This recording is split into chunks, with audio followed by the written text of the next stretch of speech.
राम राम नमस्कार। हम किरण उपाध्याय अपना चैनल पर और सबके बहुत बहुत स्वागत करता नी।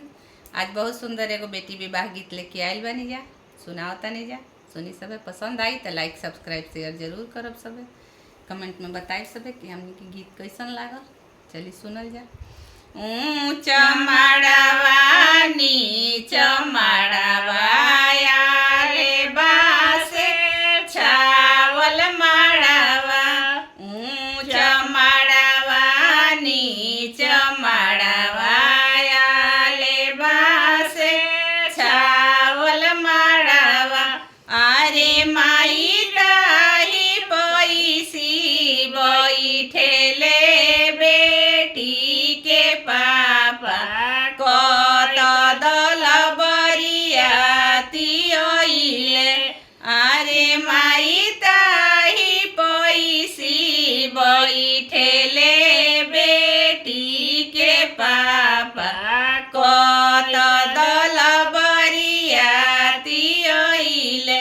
हाथिया चास ओइले, घोड़ावा पाचास ओइले। अरे माई रानी रउतिनी आवेली बहुत, समधिया कुटनु पैदल अइले। अरे माई रानी रउतिनी आवेली बहुत, समधिया कुटनु पैदल अइले। हाथी हाथी सारे बनबो, घोड़ा घोड़ा सारे बनबो। अरे माई रानी रउतिनी रखबो जाना वास, समधिया कुटनु बान्हल जाइहे। अरे माई रानी रउतिनी रखबो जाना वासे, समधिया कुटनु बान्हल जाइहे। हाथिया के चारा देबो, घोड़ावा के दाना देबो।